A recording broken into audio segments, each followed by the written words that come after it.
Hello everyone. सो आज हम discuss करेंगे इलेक्ट्रोकेमिस्ट्री। ओके, तो इस चैप्टर के अंदर चैप्टर नंबर 3 है आपका क्लास 12th के अंदर। बहुत सारे सब टॉपिक हैं ऑब्वियसली। इलेक्ट्रोकेमिकल सेल क्या होता है, इलेक्ट्रोड पोटेंशियल क्या होता है, इलेक्ट्रोलिटिक सेल क्या होता है, कंडक्टेंस क्या होती है, मोलर कंडक्टेंस, इक्विवेलेंट कंडक्टेंस, बहुत सारी चीज़ें हैं ना। तो करने से पहले मैं आपको सबसे पहले ये बता देती हूँ कि क्या नहीं करना है। अगर आप क्लास 12th में हैं इस साल तो आपको ये नहीं करना है। इस साल ये डिलीट टॉपिक्स हैं। एक बार टॉपिक देख लो, cells, battery, corrosion, laws of electrolysis. जितने भी सेल्स और बैटरी उनमें से कुछ नहीं करना।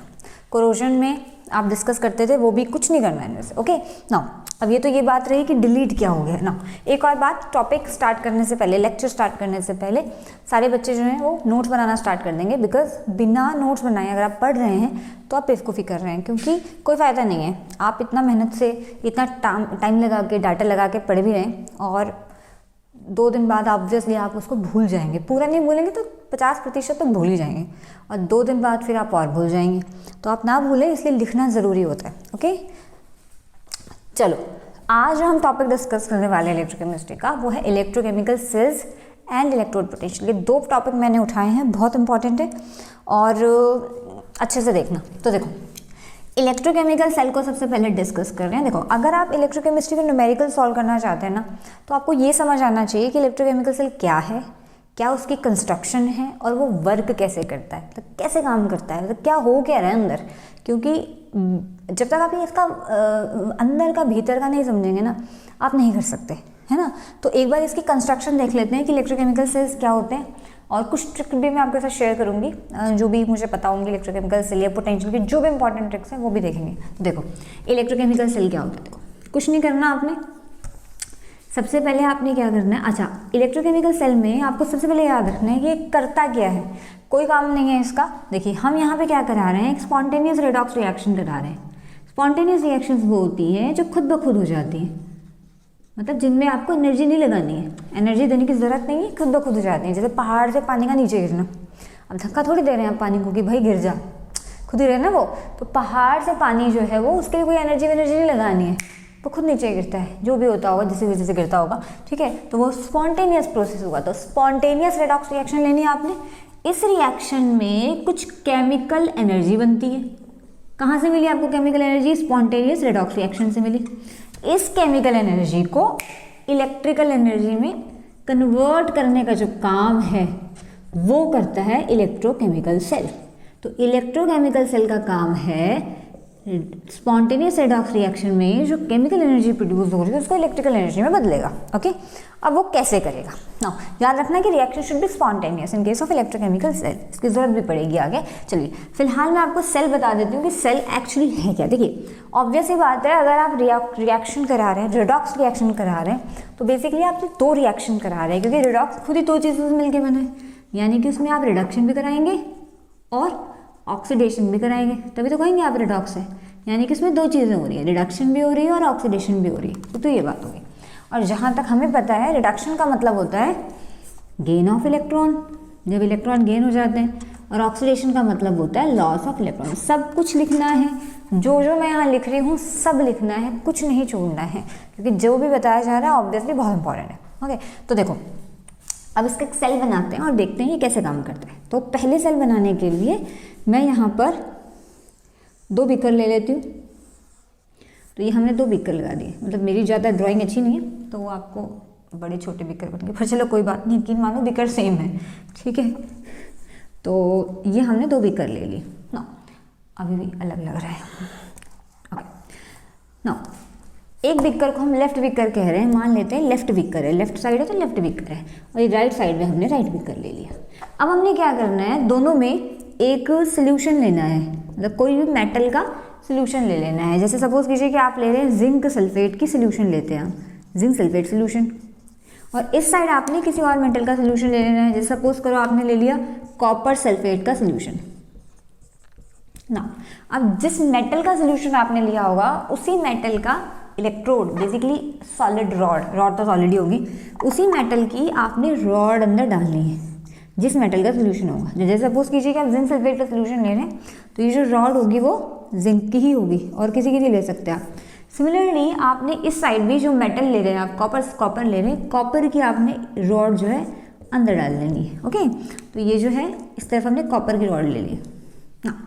अब इनको कनेक्ट कर देते हैं, वोल्ट मीटर से एक वायर लगा देते हैं और उसको जो है हम फर्दर ऐसे इन दोनों इलेक्ट्रोड्स को हम कनेक्ट कर रहे हैं।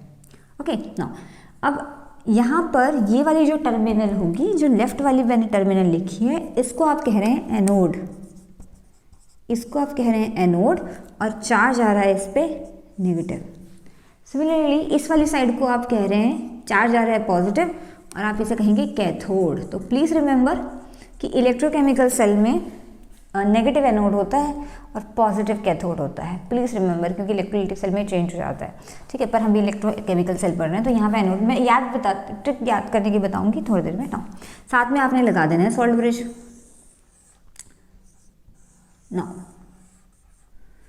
अब होगा क्या, देखिए ध्यान से देखना, प्रोसेस क्या है। इसे सॉल्ट ब्रिज कहते हैं, जिसके अंदर हम इनर्ट इलेक्ट्रोलाइट ले रहे हैं, सॉल्ट ब्रिज, और इसके अंदर कुछ इनर्ट इलेक्ट्रोलाइट ले लेते हैं। ओके ना, अब होता को क्या रहा है, देखो लेफ्ट बीकर में हमारे पास जिंक का रॉड है ना। उस जिंक की रॉड में जिंक सॉलिड फॉर्म में होगा ऑब्वियसली, और सॉलिड फॉर्म में होगा तो यानी उसकी ऑक्सीडेशन स्टेट होगी जीरो, क्योंकि मेटालिक उसका एलिमेंटल फॉर्म है वो। ठीक है, तो लेफ्ट बीकर में हमारे पास हो जाती है ऑक्सीडेशन। और ऑक्सीडेशन कैसे होती है, जिंक रॉड में से जिंक निकलते हैं, 2 इलेक्ट्रॉन को लॉस करते हैं और जिंक आयन बना देते हैं। ये बात होगी ना।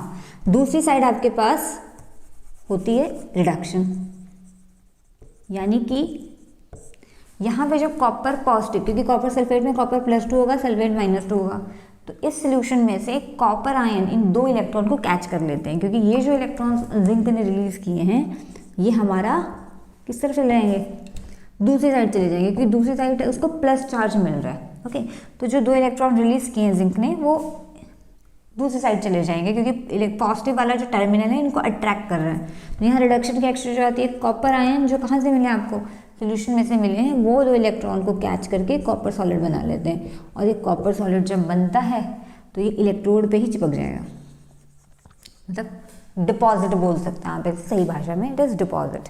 तो यहाँ पे डिपॉजिट हो जाएगा। तो over the period of time ये रॉड खर्च हो रही है, बिकॉज इसमें से जिंक सॉलिड निकल रहा है, और ये रॉड ज़्यादा मोटी हो रही है, बढ़ रही है, बिकॉज इसमें जिंक आयन चिपक रहे हैं। ओके, अब ये तो होगी रिएक्शन ना। सॉल्ट ब्रिज का काम होता है, क्योंकि जैसे जैसे आप रिएक्शन कराते जाएंगे, तो देखो इलेक्ट्रॉन को तो आपने ठिकाने लगा दिया, ये इलेक्ट्रॉन तो आप कैथोड वाली साइड ले गए, मगर ये जो जिंक आयन है यहाँ इकट्ठा हो जाएगा। सिमिलरली यहाँ से कॉपर आयन तो आपने ठिकाने लगा दिया, उसको न्यूट्रलाइज कर दिया, तो यहाँ नेगेटिव आयन का कंसंट्रेशन बढ़ेगा, यहाँ पॉजिटिव आयन का कंसंट्रेशन बढ़ेगा, और इनको मैनेज करने के लिए, इनको न्यूट्रलाइज करने के लिए हमने सॉल्ट ब्रिज लगा रखा है। तो सॉल्ट ब्रिज का काम होता है दोनों सोल्यूशन में जो एक्सेस आयन इकट्ठे हुए हैं उन्हें न्यूट्रलाइज करना। Basically it maintain the electrical neutrality in both the solutions. Okay ना, अब से द थिंग इज कि आप इस सारी बात को याद कैसे रखेंगे। याद रखना मुश्किल है ना, क्योंकि हर बार चित्र तो नहीं बना सकते हैं, और चित्र को याद रखना थोड़ा डिफिकल्ट है। तो इसकी एक ट्रिक है, विच इज ट्रिक नंबर 1। देखो ट्रिक क्या है, बहुत सरल ट्रिक है। ट्रिक ये है कि आपको याद रखना है LOAN, ये चीज़ आपको याद रखना है। This is a trick. ठीक है, क्या मतलब है इसका, देखो इसका मतलब ये है कि L का मतलब होता है लेफ्ट साइड, O का मतलब है ऑक्सीडेशन, A का मतलब है एनोड, और N का मतलब है नेगेटिव। यानी कि लेफ्ट साइड, यानी कि जो लेफ्ट वाला बीकर होगा, this is your left beaker, left beaker में हमेशा ऑक्सीडेशन हो रही है ना, oxidation, zinc two positive ion में कन्वर्ट हो रहा है। उसका जो इलेक्ट्रोड होगा, इनको इलेक्ट्रोड कहते हैं, उसका नाम है एनोड। तो लेफ्ट साइड में हमेशा ऑक्सीडेशन होगी। ओके, तो लेफ्ट साइड होगी, वहाँ ऑक्सीडेशन भी होगी, उसका नाम है एनोड, और उस पर चार्ज होगा नेगेटिव, यानी कि ये रहा नेगेटिव। तो ये वाला पोर्शन आपने कवर कर लिया, लेफ्ट साइड में ऑक्सीडेशन हो रही है, एनोड बोलते हैं, और नेगेटिव उस पर चार्ज है। ओके नाउ, अब ये वाली साइड के लिए कोई ट्रिक नहीं है, बट ऑब्वियस सी बात है, अगर आपको ये समझ आ गया तो ये तो समझ आ ही जाएगा। मतलब उल्टा कर दो, लेफ्ट में ऑक्सीडेशन हो रही है तो राइट में रिडक्शन होती होगी, तो राइट के लिए किसी ट्रिक की ज़रूरत नहीं है, इतना याद हो गया तो उल्टा तो समझ आ रहा है। और राइट में रिडक्शन हो रही है, और कैथोड बोलते हैं, चार्जेस पे पॉजिटिव है। ओके, तो इस ट्रिक की सहायता से आप पूरी इलेक्ट्रोकेमिकल सेल को याद कर सकते हैं। ठीक है ना। इसके बाद आपको एक और चीज़ समझनी है, क्या कि भैया इस सेल को, अब मेरे को मान लीजिए इलेक्ट्रोकेमिकल सेल बनाना है, पूरे बनाने थोड़ी बैठ जाएंगे, दोनों बीकर ले लिया आपने, पूरा सेल सॉल्ट ब्रिज लगा दिया, इतना तो नहीं कर सकते हो ना आप, आपको शॉर्टकट में कुछ लिखना है। तो उसके लिए हम करते हैं cell representation. Okay, cell representation का मतलब होता है कि जो आपने इतना बड़ा सेल बनाया है उसको छोटू सा करके आप कैसे लिख सकते हैं। तो देखो ध्यान से समझना कि सेल रिप्रेजेंटेशन आप कैसे लिखते हैं। देखो सेल रिप्रेजेंटेशन के लिए इम्पॉर्टेंट है, क्योंकि कई बार जब न्यूमेरिकल आता है तो उसमें ऑब्वियसली पूरी सेल नहीं बनाई होती, बहुत जगह वेस्ट होगी। ठीक है, स्पेलिंग से लिखिए रिप्रेजेंटेशन। हाँ, तो उसके लिए पूरा सेल तो नहीं बना सकते ना बैठ के, तो इसीलिए उसको शॉर्टकट में कैसे लिख रहे हैं। देखिए ध्यान से देखिएगा, दोनों बीकर के बीच में क्या है, सॉल्ट ब्रिज है, तो हमें सॉल्ट ब्रिज बनाना है। सॉल्ट ब्रिज कैसे बनाएंगे, सॉल्ट ब्रिज के लिए हमें दो जो है लंबी सी लाइन लगाएंगे, इतनी भी लंबी नहीं लगानी, बस लंबी लाइन लगानी है। ये सॉल्ट ब्रिज को इंडिकेट कर रहा है। ओके, ये सिंपल सॉल्ट ब्रिज। अब ध्यान से देखिए, सॉल्ट ब्रिज की लेफ्ट में क्या हो रही है, ऑक्सीडेशन, और सॉल्ट ब्रिज के राइट में हो रही है रिडक्शन। अब फिलहाल अगर मैं ये वाला सेल बना रही हूँ, इस वाले सेल की रिप्रेजेंटेशन कर रही हूँ, तो यहाँ पर आपके पास जिंक, ऑब्वियसली देखो मेटल जब भी सॉलिड होगा ना वो हमेशा जीरो ऑक्सीडेशन स्टेट में होगा, एलिमेंटल फॉर्म हो जाएगी उसकी। ओके, तो मेटल जो है एलिमेंटल फॉर्म में जीरो ऑक्सीडेशन स्टेट में होगा सॉलिड में ना। तो यहाँ पे जिंक जीरो में है ना, और कन्वर्ट किस में हो रहा है, जिंक प्लस 2 में। बेसिकली ये रिएक्टेंट टू प्रोडक्ट है, zinc zero to convert into zinc 2+ ना। अब सॉल्ट ब्रिज के इधर क्या हो रही है, ऑक्सीडेशन, तो आप इसको यहाँ कैसे लिखेंगे, पहले आप रिएक्टेंट लिखेंगे फिर आप प्रोडक्ट लिखेंगे, इलेक्ट्रॉन्स नहीं लिखेंगे। तो रिएक्टेंट क्या है, जिंक सॉलिड, प्रोडक्ट क्या है, जिंक आयन, इलेक्ट्रॉन्स नहीं लिखने हैं, यानी कि जिंक 2 पॉजिटिव आयन। अब क्योंकि एक सोल्यूशन में गया है, ये जिंक आयन सोल्यूशन में गए, मतलब इलेक्ट्रॉन तो आपने ठिकाने लगा दिए, जिंक आयन सोल्यूशन में चले गए। अभी जो जिंक आयन है सोल्यूशन में जो गए हैं उसकी कुछ तो कंसंट्रेशन होगी, उस सोल्यूशन की कोई तो कंसंट्रेशन होगी। लिक्विड की हमेशा कोई कंसंट्रेशन होती है, ध्यान रखना। जब भी सॉलिड बना रहे हो तो उसकी कंसंट्रेशन आप बन लेते हैं, मगर जब भी कोई आप सोल्यूशन बना रहे हैं, लिक्विड सोल्यूशन बना रहे हो, तो उसका कंसंट्रेशन कुछ होता है। तो यहाँ पे सब कुछ तो कंसंट्रेशन होगा, तो मुझे तो नहीं पता भी क्या होगा, तो मान लेते हैं C1 उसका कंसंट्रेशन है, तो जो भी उसका कंसंट्रेशन होगा आपने यहाँ लिख देना, तो मान लेते हैं C1 उसका कंसंट्रेशन है। सिमिलरली अगर आप इसे सॉल्ट ब्रिज कह रहे हैं तो सॉल्ट ब्रिज की दूसरी साइड क्या हो रही है, रिडक्शन हो रही है। अब रिडक्शन में क्या हो रहा है, कॉपर +2 से कॉपर 0 में जा रहा है, इलेक्ट्रॉन को इग्नोर कर दो। ओके, तो यानी कि इसका रिएक्टेंट क्या हुआ, कॉपर +2 हुआ, तो कॉपर +2 इसका रिएक्टेंट है। अब नाउ यहाँ पर कुछ, क्योंकि आयन है तो कंसंट्रेशन लेनी पड़ेगी, आयन की कंसंट्रेशन आपने हमेशा लेनी है। तो अब मुझे तो नहीं पता क्या है, तो इसको C2 मान लेते हैं, और उसके बाद उसका प्रोडक्ट यानी कि कॉपर सॉलिड। तो कहने का क्या मतलब है, पहले रिएक्टेंट फिर प्रोडक्ट, पहले रिएक्टेंट फिर प्रोडक्ट, और बीच में आपका सॉल्ट ब्रिज। तो ये आपकी होगी cell representation. Okay, now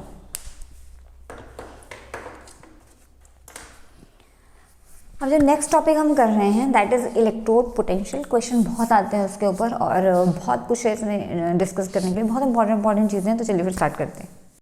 okay, सो जो नेक्स्ट टॉपिक है हमारे पास वो है इलेक्ट्रोड पोटेंशियल। नाउ देखो, हमने ये पढ़ लिया कि जब आप इलेक्ट्रोकेमिकल सेल बनाते हैं तो इलेक्ट्रोकेमिकल सेल में हमारे पास एक में होती है, लेफ्ट बीकर में होती है ऑक्सीडेशन, राइट बीकर में होती है रिडक्शन, यानी कि ये इलेक्ट्रॉन को करता है लॉस, क्योंकि मैंने आपको भी बताया ऑक्सीडेशन का मतलब इलेक्ट्रॉन लॉस होता है और रिडक्शन का मतलब इलेक्ट्रॉन गेन, यानी कि ये वाला बीकर करेगा इलेक्ट्रॉन को गेन। ये आपने लगा दिया ना। अब इस वायर के थ्रू जो है इलेक्ट्रॉन जाते हैं यहाँ से यहाँ। अब लेफ्ट वाले बीकर को, मतलब लेफ्ट वाली साइड को आप बोल रहे हैं एनोड, और चार्ज आ रहा है इस पर नेगेटिव, और राइट वाले बीकर को आप कह रहे हैं कैथोड, और चार्ज आ रहा है इस पर पॉजिटिव। यानी कि आप ये भी कह सकते हैं कि electron flow from anode to cathode, यानी कि इसका मतलब ये हुआ कि करंट कहाँ से जाएगा, कहाँ से कहाँ जाएगा। ऑब्वियसली अगर इलेक्ट्रॉन एनोड टू कैथोड जा रहे हैं तो करंट हमेशा अपोजिट डायरेक्शन में जाएगा, यानी कि वो कैथोड से एनोड की तरफ जाएगा। ठीक है ना, एक तो ये बात होगी। यहाँ पे सॉल्ट ब्रिज भी है, मैंने बनाया नहीं। ओके, सॉल्ट ब्रिज बना लेते हैं छोटू सा। ओके ना, अब देखो, यानी कि जब आप दो चीज़ें लगा रहे हैं, यहाँ पे मैंने दो चीज़ें लगाई थी, यहाँ पे जिंक था और यहाँ पे कॉपर था, यानी कि जब आप सेल बना रहे हैं जिंक और कॉपर का, तो जिंक इलेक्ट्रॉन को लॉस कर रहा है और कॉपर इलेक्ट्रॉन को गेन कर रहा है। नाउ किसी भी इलेक्ट्रोड की कैपेसिटी, मतलब टेंडेंसी इलेक्ट्रॉन को गेन या लॉस करने की, इसी टेंडेंसी या इसी क्षमता को कहते हैं इलेक्ट्रोड पोटेंशियल। तो electrode potential is basically the tendency of an electrode to इधर गेन और लॉस द इलेक्ट्रॉन, या तो इलेक्ट्रॉन लॉस करेगा तो गेन करेगा। अब आप मुझसे पूछेंगे कि कैसे और क्यों, तो देखो सीधी सी बात है, अगर आप दो लोगों का मैच करवा रहे हैं तो मान लीजिए बॉक्सिंग करवा रहे हैं तो ऑब्वियसली एक की स्ट्रेंथ ज़्यादा और एक की कम होगी, मतलब मान के चल लेते हैं एक की स्ट्रेंथ एक कम है और एक की ज़्यादा है, तो जिसकी स्ट्रेंथ कम होगी वो हार जाएगा, जिसकी स्ट्रेंथ ज़्यादा होगी वो जीत जाएगा, यानी कि एक लॉस में और एक गेन में, है ना। तो उनकी स्ट्रेंथ में डिफरेंस है, इसीलिए तो एक लॉस और एक गेन करेगा। अगर दोनों की स्ट्रेंथ बिल्कुल सेम होती तो आई थिंक कभी मैच का कोई रिजल्ट ही ना आता, है ना। सिमिलरली यहाँ देखो, अगर जिंक और कॉपर को हम लगा रहे हैं और जिंक इलेक्ट्रॉन लॉस कर रहा है और कॉपर गेन कर रहा है, यानी कि जिंक जो है उसकी क्षमता कम है, या कम तो छोड़िए, या मतलब आप कह सकते हैं कि जिंक ऑक्सीडाइज हो रहा है कॉपर के कंपैरिजन में, ठीक है। तो इसी की पावर को, इसी टेंडेंसी को, इलेक्ट्रॉन लॉस या गेन करने की जो टेंडेंसी है, इसी को आप कह रहे हैं इलेक्ट्रोड पोटेंशियल, ठीक है ना। एक तो ये बात होगी। दूसरी बात कि आप इलेक्ट्रोड पोटेंशियल का अलग अलग रिलेशन क्या है, तो देखिए मैं आपको ट्रिक बताती हूँ बहुत इंटरेस्टिंग सी, which is our trick number 2। क्या है ट्रिक? ट्रिक ये कहती है, बहुत छोटी सी ट्रिक है, और ट्रिक है ऑन। ऑन जैसे स्विच करते हैं ना ऑन ऑफ, वैसे। क्या मतलब है इसका? इसका मतलब है N for negative, N for negative, O मतलब ऑक्सीडेशन, यानी कि जिसका पोटेंशियल नेगेटिव होगा। अब नेगेटिव में क्या लेना है? नेगेटिव, आप ऐसे लिख लीजिए, मोर नेगेटिव मोर ऑक्सीडेशन, ये लिख लो आप, मोर नेगेटिव मोर ऑक्सीडेशन, यानी कि जिसका पोटेंशियल जितना ज़्यादा नेगेटिव होता है उसकी हमेशा उतनी ऑक्सीडेशन होने की टेंडेंसी ज़्यादा होती है। अब ना इलेक्ट्रोड पोटेंशियल निकालने के लिए, स्टैंडर्ड इलेक्ट्रोड पोटेंशियल निकालने के लिए हम हाइड्रोजन इलेक्ट्रोड का यूज़ करते हैं एज अ रेफरेंस इलेक्ट्रॉन, मतलब हाइड्रोजन से कंपेयर करते हैं हम कि वो ऑक्सीडेशन करेगा रिडक्शन करेगा। तो जब हमने हाइड्रोजन को as an reference electrode use किया और अलग अलग इलेक्ट्रोड का पोटेंशियल कैलकुलेट किया, तो हमारे पास एक लिस्ट आई। वो लिस्ट किसको यूज़ करके बनाई है? हाइड्रोजन इलेक्ट्रोड को यूज़ करके बनाई हुई, ठीक है। तो इसको बोलते हैं स्टैंडर्ड इलेक्ट्रोड पोटेंशियल ना। अब उस सीरीज़ को, जो हमने एक सीरीज़ बनाई है पोटेंशियल की, उसको हम कह रहे हैं इलेक्ट्रोकेमिकल सीरीज़। तो इलेक्ट्रोकेमिकल सीरीज़ क्या है? इलेक्ट्रोकेमिकल सीरीज़ बेसिकली एक अरेंजमेंट है। किसकी अरेंजमेंट? अलग अलग इलेक्ट्रोड्स की अरेंजमेंट है उनके रिडक्शन पोटेंशियल के अकॉर्डिंग। अच्छा, एक और चीज़, जब आप इलेक्ट्रोड पोटेंशियल कह रहे हैं ना, तो वो कुछ भी हो सकता है। अगर वो रिडक्शन कर रहा है तो रिडक्शन पोटेंशियल, अगर वो ऑक्सीडेशन कर रहा है तो ऑक्सीडेशन पोटेंशियल।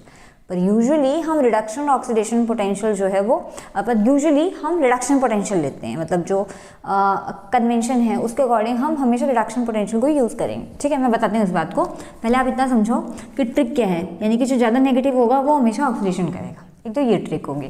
जैसे अगर आप इलेक्ट्रोकेमिकल सीरीज़ को देखते हैं तो पूरी सीरीज़ तो मैं नहीं बना सकती हूँ, ठीक है, और ज़रूरत भी नहीं है। मैं आपको सिर्फ इतना समझा सकती हूँ कि इस सीरीज़ में कुछ एलिमेंट है, जैसे सबसे पहले तो लिथियम है, उसके बाद आपके पास सोडियम, मैग्नीशियम। सीरीज़ में पूरी नहीं बना रही हूँ, सिर्फ समझाने के पर्पज़ से बना रही हूँ। Zinc, hydrogen, silver, chlorine, fluorine, ये कुछ मैंने सीरीज़ के एलिमेंट लिख दी, ओके। और यहाँ पे मैंने इनका रिडक्शन पोटेंशियल लिख दिया, क्योंकि पोटेंशियल आप रिडक्शन ऑक्सीडेशन दोनों टर्म में निकाल सकते हो, मगर आपने यूज़ हमेशा रिडक्शन वाला करना है। मैं बताती हूँ आपको इसके बारे में, पहले मैं आपको सीरीज़ बता रही हूँ। तो -3.05 इसका पोटेंशियल है, मैग्नीशियम का -2.37 है, हाइड्रोजन का है 0.00, सिमिलरली क्लोरीन का है 1.36 और फ्लोरीन का है 2.87 वोल्ट। ये वोल्ट में चल रहे हैं ऑब्वियसली, ओके ना। तो पोटेंशियल आपने हमेशा रिडक्शन वाले लेने हैं, पर कई बार क्वेश्चन आता है कि यार अगर रिडक्शन पोटेंशियल दिए ही नहीं तो, अगर ऑक्सीडेशन पोटेंशियल दे दिए तो हम क्या करें? तो देखो सीधी सी बात है, आप एक चीज़ याद रखना, इसके लिए मैं आपको एक और चीज़ बताती हूँ।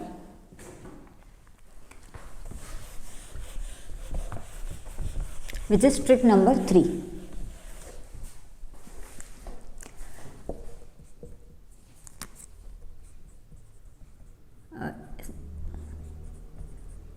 देखो, अगर आपको कभी ऑक्सीडेशन पोटेंशियल दिया हो, रिडक्शन निकालना हो, या रिडक्शन पोटेंशियल दिया तो ऑक्सीडेशन निकालना हो, तो इनकी वैल्यू बिल्कुल सेम होती है, चाहे रिडक्शन हो चाहे ऑक्सीडेशन हो। तो फिर सेम होती है तो वे तो सेम हुए? नहीं, वैल्यू सेम होती है, साइन ऑपोजिट होते हैं। यानी कि अगर मान लेते हैं, मतलब आप ये कह सकते हैं कि किसी का भी जो ऑक्सीडेशन पोटेंशियल है वो माइनस ऑफ उसका रिडक्शन पोटेंशियल ही होगा। अगर किसी का रिडक्शन पोटेंशियल कुछ भी है तो उसका माइनस साइन ले लो तो ऑक्सीडेशन पोटेंशियल बन जाएगा, ठीक है ना। तो ये आपने ध्यान रखना है। जैसे मान लीजिए किसी का रिडक्शन पोटेंशियल है x, तो यानी कि उसका ऑक्सीडेशन पोटेंशियल कितना होगा?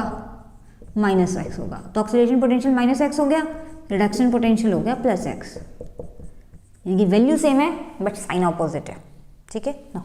अब ये इलेक्ट्रोकेमिकल सेल सीरीज जो हमने बनाई है इससे हमें क्या इन्फॉर्मेशन मिलती है, इसके लिए पहले ट्रिक 2 पे वापस आ जाते हैं जो कह रहा है कि जितना ज़्यादा नेगेटिव पोटेंशियल होगा उतनी ज़्यादा ऑक्सीडेशन होने के चांसेस होंगे। अब याद करो कि जब खुद की ऑक्सीडेशन करता है उसको क्या कहते हैं, जो खुद की ऑक्सीडेशन कर देता है उसको कहते हैं रिड्यूसिंग एजेंट, यानी कि वो उतना अच्छा गुड रिड्यूसिंग एजेंट होगा। दोबारा समझो, ट्रिक कह रही है कि जिसका जितना मोर नेगेटिव पोटेंशियल, जिसका पोटेंशियल जितना ज़्यादा नेगेटिव होगा, एन पे फोकस करो नेगेटिव, वो उतना ज़्यादा ऑक्सीडेशन करेगा, यानी कि वो उतना अच्छा रिड्यूसिंग एजेंट होगा, यानी कि वो उतना बुरा ऑक्सीडाइजिंग एजेंट होगा ऑब्वियसली, यानी कि बैड ऑक्सीडाइजिंग एजेंट। ओके, अब यहाँ से आपके पास सीरीज पे आ जाते हैं। देखिए इस सीरीज में जो अरेंजमेंट की गई है वो इस हिसाब से की गई है कि जब आप डाउन द ग्रुप जा रहे हैं तो रिडक्शन पोटेंशियल इंक्रीज कर रहा है ना। तो देखो down the group reduction potential increases और you can say it will become more positive, और पॉजिटिव हो रहा है, पहले नेगेटिव है फिर जीरो है फिर पॉजिटिव आ गई, तो down the group it will become more positive, ठीक है। तो देखो यानी कि आप ये भी कह सकते हो कि down the group reduction potential increases, एक तो आप ये कह सकते हो, है ना। और देखो ज़्यादा नेगेटिव पोटेंशियल्स कहाँ रखे गए हैं, ऊपर, यानी कि जैसे जैसे आप नीचे जा रहे हैं पोटेंशियल पॉजिटिव हो रहे हैं। और उल्टा कर दो, अगर नेगेटिव पोटेंशियल होगा तो ऑक्सीडेशन होगी, यानी कि ऊपर ऑक्सीडेशन हो रही है, और नीचे की तरफ पॉजिटिव पोटेंशियल आ रहे हैं, यानी कि नीचे की तरफ ऑक्सीडेशन नहीं हो रही है, इनफैक्ट रिडक्शन हो रही है, ठीक है। तो आप ये भी कह सकते हो कि डाउन द ग्रुप रिडक्शन हो रही है, और रिडक्शन हो रही होगी तो एजेंट कौन सा होगा, उल्टा लगा देते हैं, ऑक्सीडाइजिंग एजेंट होगा। तो आप कह सकते हो ऑक्सीडाइजिंग एजेंट प्रॉपर्टी इंक्रीजेस, या टेंडेंसी कह लीजिए, oxidising agent tendency increases.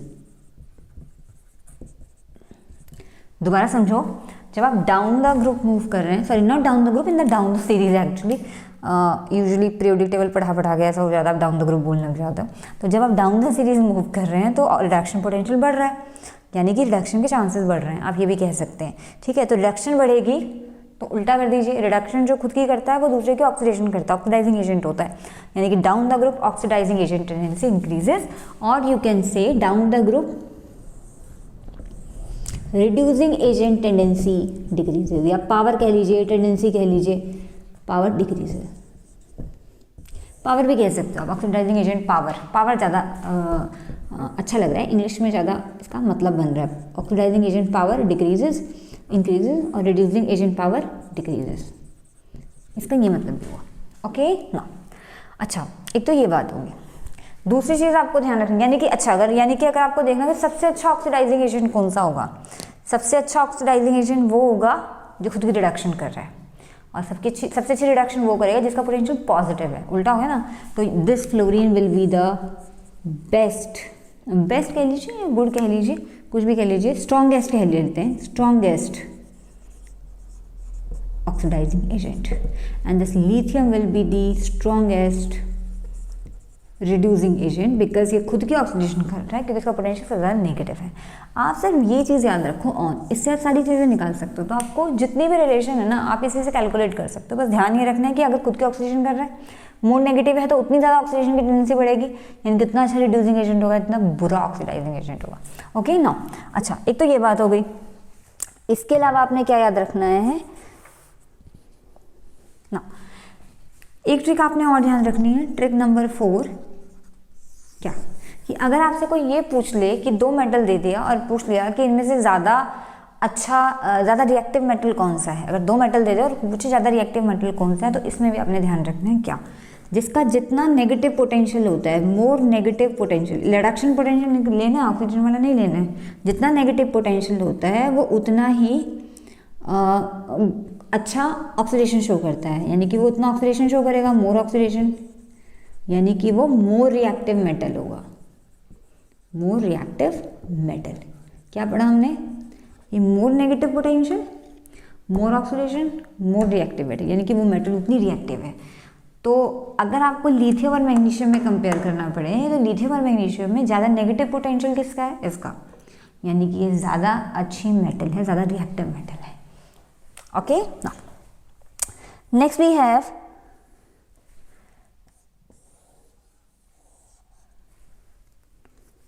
Trick number 5 that is, अच्छा अब आपको पोटेंशियल मिल गए, जैसे आपने कैथोड और एनोड में इलेक्ट्रोड पोटेंशियल तो निकाल ली। अब नेक्स्ट क्वेश्चन आता है कि पूरे सेल का पोटेंशियल अगर आपको निकालना हो तो उसका क्या होगा। तो उसका भी एक फॉर्मूला होता है कि जो ई नॉट ऑफ सेल होगा, पूरे सेल की पोटेंशियल अगर आपको लेनी है तो उसका फॉर्मूला होता है E naught of cathode minus E naught of anode, यानी कि जो कैथोड की पोटेंशियल है वो और जो एनोड की पोटेंशियल है वो, और पोटेंशियल आपको गिवन होगी। यहाँ पे जो नॉट लगा है इसका मतलब है स्टैंडर्ड कंडीशन ले रहे हैं। This not means standard condition. Okay, now अब इसको आप याद कैसे रखेंगे फॉर्मूला को। देखो इतना तो आपको समझ आ रहा है कि कैथोड वो होता है जिस पर रिडक्शन हो रही है, एनोड वो होता है जिस पर ऑक्सीडेशन हो रही है। तो आप इसे याद कैसे रखेंगे, तो याद करने के लिए आपने याद रखना है CA, जैसे पोस्ट होती है ना CA, चार्टर्ड अकाउंटेंट, CA, यानी कि पहले C आएगा फिर A आएगा, तो यानी कि पहले कैथोड और फिर एनोड आएगा। तो आप इसे लिख सकते हैं कि E naught of cell is equals to E naught of cathode minus E naught of anode, C और A। This is the trick. Okay, ऐसे आप इसे याद रख सकते हैं। नो, एक क्वेश्चन मैं आपको बताती हूँ करके। ओके, सो क्वेश्चन है calculate the standard cell potential if E naught of copper is this and E naught of zinc is this. देखो आपको बोला हुआ है सेल पोटेंशियल निकालना है स्टैंडर्ड, इसको सेल पोटेंशियल कहते हैं, दिस इज पूरे सेल का पोटेंशियल।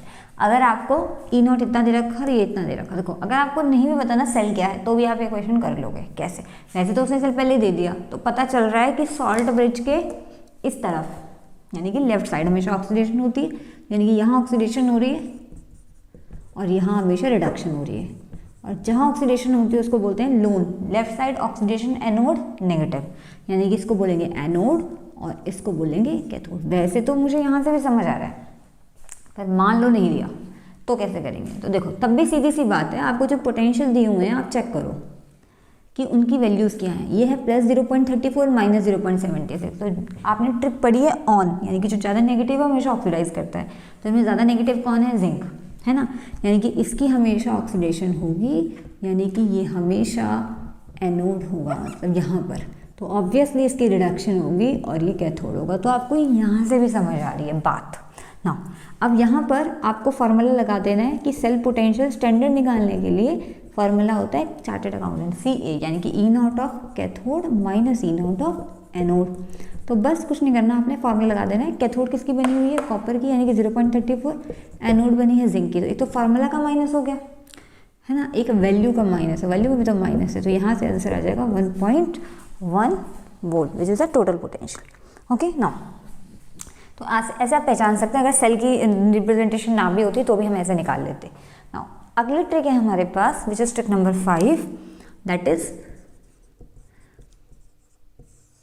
अगर आपको ये पूछ लिया जाए कि आप एक रिएक्शन करा रहे हैं, आपसे पूछा ये रिएक्शन स्पॉन्टेनियस है कि नहीं, आपसे पूछ लिया कि भैया रिएक्शन स्पॉन्टेनियस है कि नहीं, तो आप कैसे कैलकुलेट करेंगे। तो देखो स्पॉन्टेनिटी, आप पहले ये समझो कि स्पॉन्टेनिटी का मतलब होता है स्पॉन्टेनिटी, या इसको फिजिबिलिटी भी कहते हैं, स्पॉन्टेनिटी या फिजिबिलिटी ऑफ रिएक्शन। इसका मतलब है रिएक्शन होगी कि नहीं होगी, क्या रिएक्शन पॉसिबल है या नहीं है, तो उसको बोलते हैं स्पॉन्टेनिटी या फिजिबिलिटी। बहुत सीधी सी बात है, रिएक्शन स्पॉन्टेनियस होगी, रिएक्शन स्पॉन्टेनियस होगी अगर उस सेल का ई नॉट यानी कि E naught of cell positive आ जाए। तो दिस इज योर ट्रिक। क्या बोला मैंने कि रिएक्शन स्पॉन्टेनियस होगी अगर ई नॉट ऑफ सेल पॉजिटिव आ जाता है। ओके, नाउ अब इसको लगाएंगे कैसे, ये थोड़ा सा समझने वाली बात है। तो देखो ओके, तो इससे रिलेटेड क्वेश्चन करते हैं। ट्रिक 5 हमने पढ़ ली है कि रिएक्शन स्पॉन्टेनियस होगी अगर ई नॉट ऑफ सेल पॉजिटिव आ जाता है ना। अब बड़ा इंटरेस्टिंग क्वेश्चन आता है, this is your NCERT in-text question number 2. This is the NCERT in-text 2. Now, question क्या है, कह रहे हैं can you store copper sulphate solution in zinc pot. कहते हैं क्या जिंक के पॉट में कॉपर सल्फेट को स्टोर कर सकते हो। देखो आप ये सोचिए कि क्यों स्टोर नहीं कर सकते, क्या ही दिक्कत है स्टोर करने में। देखो क्या ही कर रहा है वो कह रहा है जी एक जिंक का बर्तन है, पतीला है, ठीक है, और इस जिंक के बर्तन में आपने कॉपर सल्फेट को स्टोर करना है, यानी कि कॉपर सल्फेट को स्टोर करना है, तो क्या दिक्कत है। देखो दिक्कत है। कॉपर भी एक मेटल है, जिंक भी एक मेटल है। अगर इन दोनों ने आपस में रिएक्शन कर ली तो आप नहीं स्टोर कर सकते, क्योंकि आपका सोल्यूशन खराब हो जाएगा, बर्तन भी खराब हो जाएगा। तो कैन वी स्टोर? देखो, अगर रिएक्शन स्पॉन्टेनियस है, यानी कि अगर इन दोनों के बीच में रिएक्शन हो गई तो फिर आप स्टोर नहीं कर सकते, क्योंकि फिर सोल्यूशन भी खराब और बर्तन भी खराब। यानी कि we can only store when reaction non spontaneous है। We can store when non spontaneous reaction, क्योंकि हम चाहते हैं ना रिएक्शन ना हो, ताकि हमारा बर्तन ना खराब हो, सोल्यूशन भी ना खराब हो। नॉन स्पॉन्टेनियस रिएक्शन, यानी कि इसका मतलब हुआ E नॉट ऑफ सेल उसका नेगेटिव आना चाहिए, क्योंकि ऑब्वियसली पॉजिटिव नहीं आना चाहिए। तो आप ऐसे लिख लो, E naught of cell not मतलब इक्वल नॉट नेगेटिव लिख लीजिए, E naught of cell negative होना चाहिए, तभी तो नॉन स्पॉन्टेनियस रिएक्शन। स्पॉन्टेनियस तब हो रही पॉजिटिव। तो अब आप ये कैसे कैलकुलेट करेंगे? यहाँ पे ऑन वाला फॉर्मूला मत लगाना कि ऑक्सीडेशन जो ज़्यादा नेगेटिव ऑक्सीडाइज होगा, क्योंकि उस केस में क्या होता है, आप मान के चलते कि रिएक्शन स्पॉन्टेनियस है। अगर आप पहले ही मान लेते रिएक्शन स्पॉन्टेनियस है, फिर करोगे क्या? समझ रहे हो? तो यहाँ पे जब आपको खुद ही निकालना है कि स्पॉन्टेनिटी पे सवाल खड़ा हो रहा है कि स्पॉन्टेनियस है कि नहीं है, तो आपने अज्यूम नहीं करना है। ऑन वाला ट्रिक यहाँ पे नहीं लगेगा। फिर बिना ऑन वाला ट्रिक के हम कैसे करें? पोटेंशियल में आप ऑन वाला ट्रिक निकालने नहीं दे रहे। तो देखो, बर्तन किसका है? जिंक का है ना, यानी कि जिंक सॉलिड का है, और अंदर क्या है? कॉपर आए। तो अब आप देखो, अगर आप इनका पोटेंशियल चेक करो तो कॉपर तो दो ही स्टेट में मौजूद है, या तो +2 या तो 0।